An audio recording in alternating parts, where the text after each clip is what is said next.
ابن عربی نے کہا تھا نقل کفر کفر نباشد، اس نے کہا تھا وَمَا الْكَلْبُ وَالْخِنْزِيرُ إِلَّا إِلَٰهُنَا، یہ کتا یہ خنزیر نعوذ باللہ یہ بھی ہمارا رب ہے۔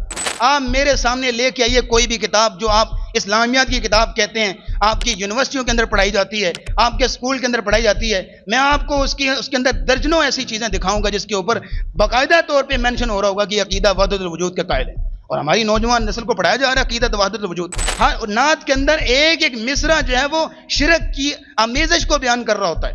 کسی کہنے والے نے کہا وہی جو مستوی عرش تھا خدا ہو کر اتر پڑا مدینے میں مصطفیٰ ہو کر۔ نمبر ایک، شرک فی الذات، یہ سب سے خطرناک اور بدترین شرک ہے۔ یہ اللہ کی ذات میں کسی کو شریک ٹھہرانا، جس طرح اللہ کی ذات ہے ویسی کسی اور کی ذات سمجھنا، یا اللہ رب العزت کی ذات کا حصہ کسی کو قرار دینا، یہ سب سے بڑا شرک ہے۔ اس کی مثال یوں سمجھ لیجئے کہ اس کی ابتدا سب سے پہلے یہودیوں نے کی تھی۔ یہودیوں نے کہا تھا وقالت الیہود عزیر ابن اللہ، کہ عزیر علیہ السلام اللہ کے بیٹے ہیں، یہودیوں نے کہا تھا۔ کیا کیا انہوں نے کہ اللہ کی ذات کا حصہ قرار دے دیا۔ بیٹا جو ہوتا ہے اپنے باپ کے وجود کا حصہ ہوتا ہے، تو جس طرح کا باپ اسی طرح کا بیٹا، جس طرح کی باپ کی شخصیت اسی طرح کی بیٹے کی شخصیت، تو اللہ کا بیٹا قرار دینا نعوذ باللہ ایسے ہے کہ جس طرح کا باپ اسی طرح بیٹا، مطلب اللہ وہ بھی جو ہے خدا ہے اور بیٹا بھی خدا، نعوذ باللہ آپ نے دو خدا کر دیے، یہ شرک فی الذات ہے۔ دوسری جسارت کی تھی عیسائیوں نے، وقالت النصارى المسیح ابن اللہ، انہوں نے کہا کہ عیسیٰ علیہ السلام اللہ کے بیٹے ہیں۔ عیسائیوں کے بنیادی طور پر تین فرقے ہیں۔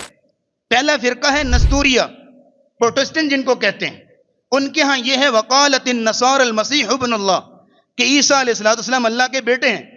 دوسرا فرقہ ہے سلطانیہ، کیتھولک جن کو کہتے ہیں، انہوں نے کہا تھا لقد کفر الذین قالوا ان اللہ ثالث ثلاثہ، کہ خدا بیسیکلی تین ہیں، اللہ، عیسیٰ اور مریم، یہ تین ہوتا ہے، یعنی کہ تینوں کا وجود، تینوں کی ذات ایک جیسی ہے۔ یہ ہے شرک فی الذات، کہ اللہ کی ذات جیسی کسی اور کی ذات سمجھنا، یا کسی کو اللہ کی ذات کا حصہ قرار دینا۔ اور تیسرا فرقہ تھا فرقہ یعقوبیہ، آرتھوڈکس جن کو کہتے ہیں، انہوں نے تو حد ہی ختم کر دی، تمام لیمٹس کراس کر دی۔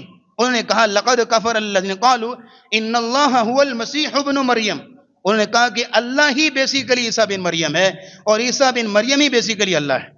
یہ تین فرقے عیسائیوں کے، یہ سب سے پہلے ان دونوں نے، یہودیوں اور عیسائیوں نے شرک فی الذات کیا تھا۔ اور اسی طرح مشرکین نے بھی کہا تھا کہ فرشتے اللہ کی بیٹیاں ہیں، اس لیے انہوں نے فرشتوں کے نام بھی اور اپنے خداؤں کے جو نام بھی مؤنث رکھے ہوئے تھے، لات، منات، عزا وغیرہ، وہ کہتے تھے فرشتے جو اللہ کی بیٹیاں ہیں۔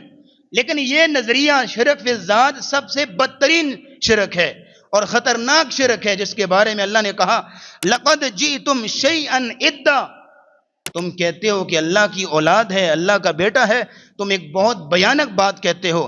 تکاد السماوات یتفطرن منہ وتنشق الارض وتخر الجبال ہدا، قریب ہے کہ آسمان پھٹ پڑے اور زمین شق ہو جائے اس ڈر سے کہ اللہ کا عذاب نہ آ جائے، تم کہتے ہو کہ رحمان کے لیے اولاد ہے، رحمان کے لیے بیٹا ہے، اتنی بڑی بات کرتے ہو۔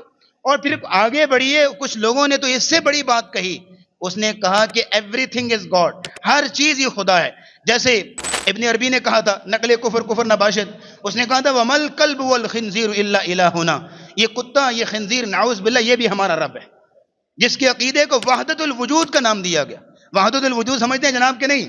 وحدت الوجود کا مطلب ہے ایک ہی وجود ہے بس، یہ کائنات یہ سب کچھ خدا ہی ہے اور کوئی نہیں ہے، یہ جو سامنے بیٹھے ہیں سارے خدا ہیں، نعوذ باللہ۔ یہ وحدت الوجود کا عقیدہ ہے جو بڑی معذرت کے ساتھ کہنا چاہوں گا، آپ میرے سامنے لے کے آئیے کوئی بھی کتاب جو آپ اسلامیات کی کتاب کہتے ہیں، آپ کی یونیورسٹیوں کے اندر پڑھائی جاتی ہے، آپ کے اسکول کے اندر پڑھائی جاتی ہے، میں آپ کو اس کے اندر درجنوں ایسی چیزیں دکھاؤں گا جس کے اوپر باقاعدہ طور پہ مینشن ہو رہا ہوگا کہ عقیدہ وحدت الوجود کے قائل ہے، اور ہماری نوجوان نسل کو پڑھایا جا رہا ہے عقیدہ وحدت الوجود، اور اس کی حقیقت یہ ہے ہمارے سامنے۔ اگر عقیدہ وحدت الوجود نہیں پڑھایا جا رہا ہوگا نا کسی کتاب کے اندر اسلامیات کی، تو کم از کم اس میں عقیدہ وحدت الوجود کو ایجاد کرنے والوں کی صفات ضرور پڑھائی جا رہی ہوں گی، ان کی محبت دلوں کے اندر ضرور ڈالی جا رہی ہوگی۔